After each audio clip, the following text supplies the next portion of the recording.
Hello and welcome to the Zane Benton Podcast. Today we're diving deep into an article that was just written by one of the most successful persons in Silicon Valley over the past 20 years. And we're going to get their perspective on what it means to change in this world of AI. Let's get right to it. Imagine you're one of the first engineers at Facebook. You built their original search engine. Later, you scaled Dropbox's engineering team from 25 to 1,000 as their CTO. Coding has been your life for over 20 years, and then one weekend in 2026, you spend with Claude and you realize code will never be written by hand again. Well, that's exactly what Aditya Agarwal, the early Facebook engineer, ex-Dropbox CTO, and now GP at South Park Commons, wrote in a piece on X, and we're going to take a look at it. Let's jump right into it. Aditya Agarwal wrote on X, "Not long ago, I spent a weekend writing code with Claude, Anthropic's AI assistant. I've been programming for more than 20 years. I was one of the first engineers at Facebook where I built the original search engine. I went on to become chief technology officer at Dropbox, where I scaled the engineering team from 25 people to 1,000. Code has been the foundation of my career, the craft I've spent my adult life mastering.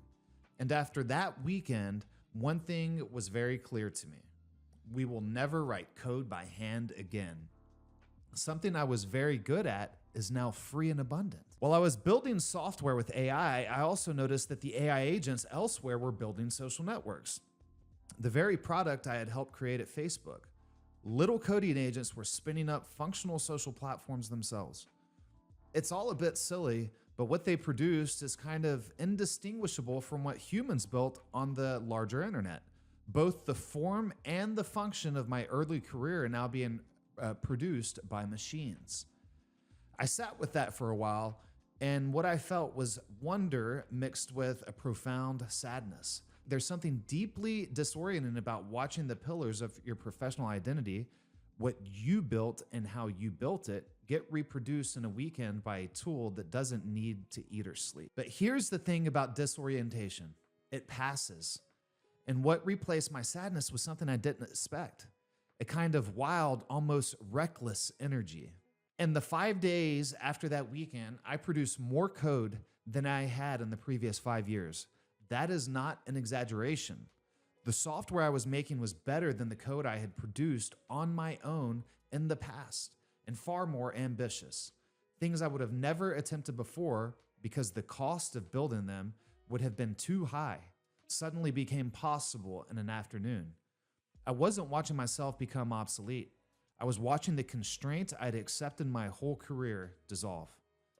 That shift from sadness to mastery reveals something important about this moment. The conversation around AI and work has calcified into two camps. The doomers say we're all going to be replaced, and the boosters say everything will be fine. Neither camp captures what it actually feels like to live through this. The truth is messier. You can hold wonder and grief in the same hand, mourn a version of yourself while sprinting toward a new one. What I found more interesting than my own experience, though, is what I've observed in the people around me. I run South Park Commons, a community and venture capital fund for builders who are figuring out what to work on next. Through SPC, I see hundreds of engineers, founders, and technologists navigating this shift in real time. And there's a pattern that keeps surfacing. The old playbook for evaluating talent is breaking down. One of our members recently ran about 20 work trials for engineering hires.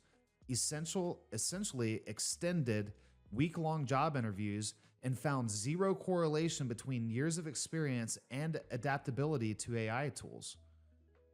Another member told me that what predicted success in hiring people who possess that adaptability was evidence of a builder's disposition. Cool personal websites, side projects, an obvious love for making things, FANG on the resume, and a name brand university, meanwhile, predicted almost nothing. A third member shared something even more striking. His company started giving tasks that were intentionally too long to complete by hand during the coding interviews. The assignment became a remarkably clean filter. You could quickly tell who was using AI tools in their daily work versus who had been merely reading about them. The gap in the number of lines of code, the two gaps right, wasn't 10%, it was closer to 10x. This might sound like a narrow observation about the software industry, but I think it's something bigger. We're in the middle of what may be the largest shift ever in how knowledge gets work done. And the trait that matters most isn't intelligence or credentials or years of experience. It's someone's relationship with change, not whether they've seen change before, but whether they run toward it. There's a common assumption that younger workers will adapt more easily and older ones will resist. But the dividing line isn't generational, it's dispositional. Willingness to change seems to operate as an independent variable cutting across age and seniority in ways that defy easy categorization. I've watched 15-year industry veterans pick up these tools and absolutely crush it, while some recent graduates treat AI as an abstraction to be debated rather than a tool to be used. As an investor, this realization has reshaped what I look for in founders. The people I'm most excited about aren't the ones with perfect pedigrees. They're the people who seem constitutionally unable to stop tinkering, who get antsy when things stay the same, who treat every new tool like a puzzle they need to solve before the day is over. I've started to think of it as the difference between your resume and your relentlessness. I'd bet on relentlessness every time. Silicon Valley has always been one of the most meritocratic industries, but that has never meant credentials and experience doesn't matter here. They just matter less. Now they are going to become even less important. Paul Ford wrote beautifully in the New York Times about vibe coding's potential to democratize software, to put the power of building into more hands. I share his optimism, but I'd add that this democratization isn't just about access to tools. It's a reordering of what we value in people. We spent decades building a culture that worships credentials and experience. Those things aren't worthless, but they're no longer sufficient. The new currency is adaptability, and unlike a Stanford degree, it's available to everyone. If anything, this shift is teaching me what it is like to be a human again. Not human in the romantic, AI can never replace a sense, but human in the uncomfortable sense. The part where you have to let go of the thing you were in order to become the thing you might be. That's always been the hardest part, long before AI. The technology just made it impossible to ignore. This article was first published in The Information. Aditya Agarwal is a general partner at South Park Commons. He was previously Chief Technology Officer of Dropbox and an early engineer at Facebook. Wow.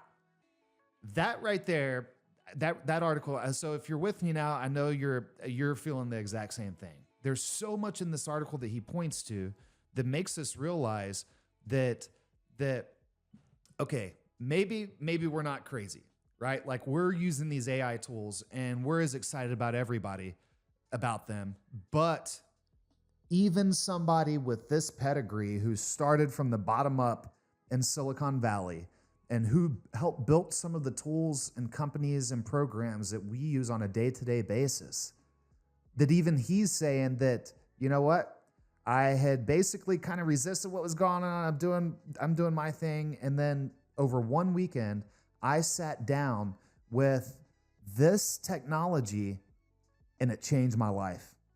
And he says at first he was kind of saddened by it because he saw what he had spent his life working towards basically dissolve in an instance. And that was the moat that he had built around himself, or so he thought, of being a senior software engineer and a great developer, and being able to take his talents to these different companies to work on these different programs. And now he sees that it's no longer his talents that are the differentiator in that.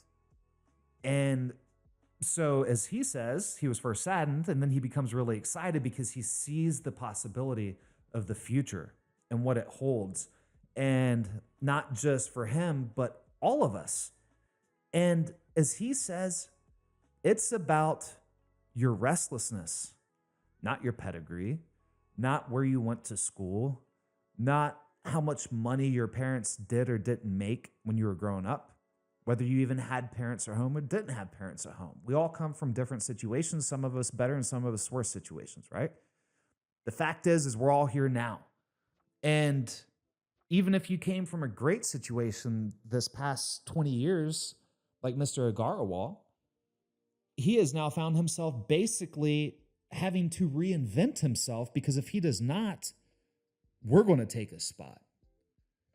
And that should be frightening to people that are in these positions. And it should be a fire lit under me and you to say, my goodness, we can do this stuff. We can build these types of programs, even at the level that somebody that has spent their entire life at the highest levels creating this technology. We can do it just like them. Actually, we can do it better than them. But what is it going to take? Well, it's going to take a little bit of curiosity. Actually, not a little bit. It's going to take a ton of curiosity, right? And digging in. I mean, I don't know. I've always been a curious person. So I've never been one to not be curious about whatever it is that I'm doing. So the curiosity part comes natural to me.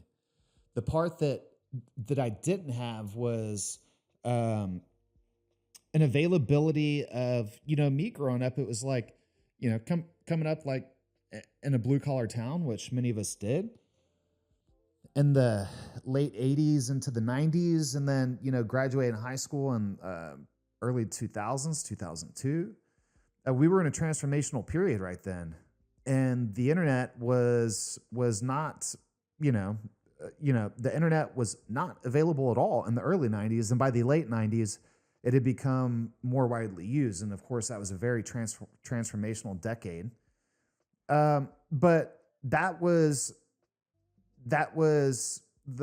my junior high and high school years.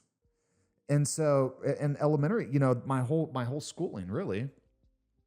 And for us, we weren't told there was no blueprint, right? The blueprint was being created by people at the time, like Bezos and others, and everybody building the big, Google. And I mean, in the 90s, there wasn't even social networks, right? I mean, I guess MySpace was really the first big social network that caught my eye. Maybe it wasn't technically the first social network, but it was kind of the first ones that we all used as high school kids. And it was fun and entertaining. But it was just entertainment, right? And so for us, it was, well, you're either going to go get a job somewhere, go to school, go do whatever, like many of us are still telling our kids today, and the kids are still being told today. But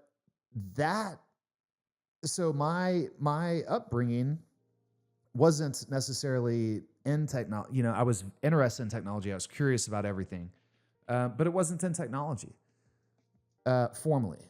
And I went on into aviation.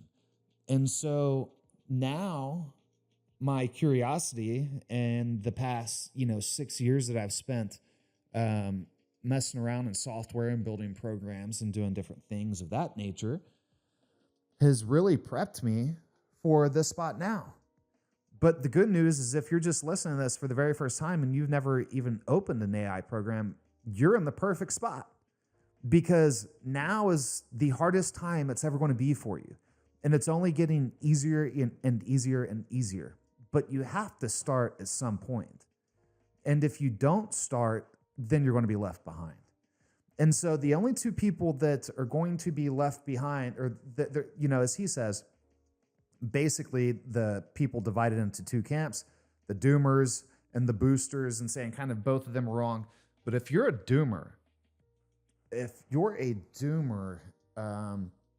feel bad for you, because it's going to get worse for you, because it's going to be your perception that drowns you out. It's not going to be the AI. It's not going to be the technology. It's going to be your unwillingness to adapt and change with it. And so, I was thinking about this when I was reading this article this morning. After I read it, I kind of started thinking, don't be the person back in the time that the automobile was, being invented in the early 20th century. Don't be the person fighting that change and trying to make a faster horse, or trying to make the carriage a little bit more lightweight. Because if the carriage is more lightweight, then the horse doesn't have to exert more energy, per minute, and you can have a longer trail ride, right? So, none of us were alive at that time, but you can imagine that there was a lot of naysayers, right? How can you go buy an automobile when the horse works just fine? And not just that, the early versions of the automobile, you couldn't pull a plow with it. You couldn't do anything, in the field, right? You could transport things, but the utility value had definitely not been built out. So, and of course, they were probably breaking all the time too, right? And so all the maintenance and upkeep and the cost, it would be really, really easy to be a doomer back then and say, I'm sticking with the horse. We're good. And to be fair, that horse would have probably been just fine for a while. And it would have gotten you and your family through because you had been used to it for the past 20, 30, 40, 50 years. And that's all you used. And it had worked great. It had served its purpose. And that's great. But as we know now, looking back in hindsight through the perspective lens of history, the people that would have been holding on to that horse back then would have been left behind. And so it's up to us to really, really to take these moments and use them, and use the time right now when the reshuffle is taking place. Because if we can use that time right now while the reshuffle is taking place, then we can make anything happen, right? We are totally capable of doing anything that we put our minds to.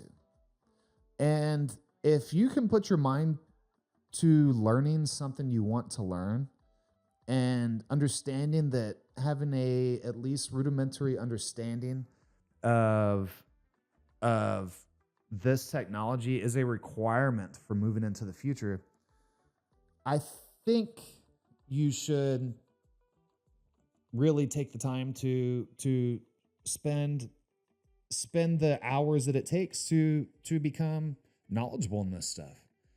And there's no more of having to go to Google. You can just go to ChatGPT or Grok or Claude. And it's so much fun.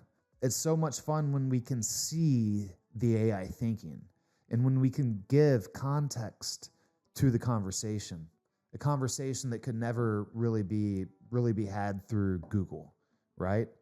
Definitely not Brave or any of those other search engines. So, it will give you exactly what you need.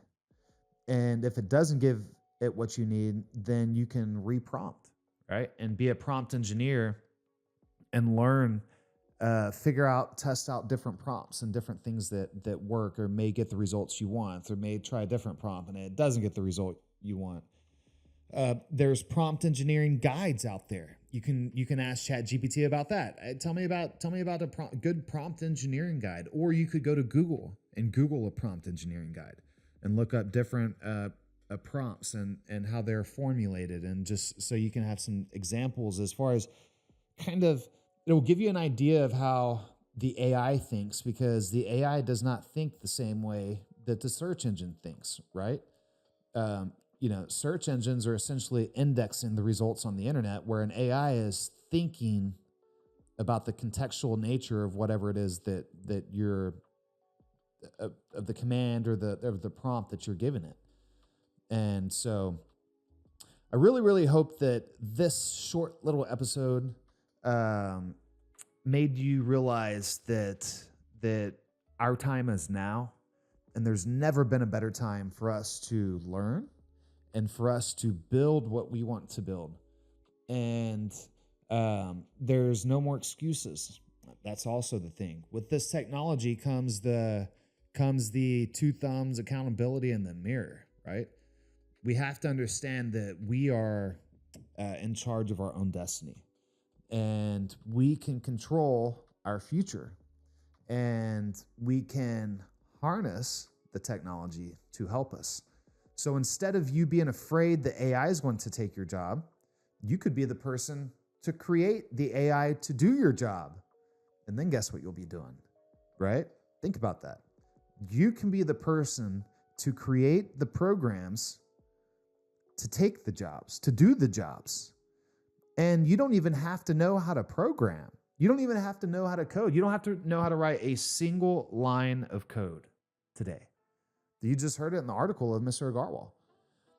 All you need to do is be able to use natural language. And if you're listening to this, you're speaking English, unless you're listening through a translation, and God knows what language you're listening in, right? I'm speaking in English, but here in the near future, you're going to be hearing me in different languages, and that's amazing. And so, natural language is all you need. You being able to speak and you being able to think clearly, and being able to put your thoughts down in a format that makes sense. And if you don't know where to start, ask Grok, ask ChatGPT, even ask Google, right? They're going to give you websites to go to. So let's get this going. I'm very excited that we're all moving in this direction together. I am at the forefront of wanting to just be trying everything, wanting to be trying every little post I see on X. I'm like, my gosh, I have to go try this. I have to go to GitHub. I have to go download this. I have to get this installed on my system to try it, to test, to see what it does. And to be 100% honest, most of the time I get a little bit into it, and whatever it is, can't figure it out, doesn't work, and I move on and I move past. There's so much going on, but in all that curiosity and trying and testing and reaching failure way more times than I ever reached success comes on the other side of those failures. And it's truly only through those failures that you will build, right? I've never been a general contractor, but I can imagine that that's what a general contractor does. Right? Like if you're building a house and you're responsible for the entire house being built from start to finish, and it takes 8-10 months a year to get it done, I can imagine that every single day that there's just a never-ending list of stuff that you got to work around, things that go wrong, errors in the broader sense, right? And not just talking about errors, like permitting. You might have to get a different permit that you thought you'd have to get. The homeowner wants it built a different way. Your subcontractor did something wrong and they were supposed to put this pipe over here, right? And so things go wrong, and that's okay. That's a part of life. And our job is to just move forward, right? And move forward and learn and try to not repeat those mistakes and build and build and build. So thank you for listening to the Zane Benton podcast. I am Zane Benton, and we'll see you on the next episode.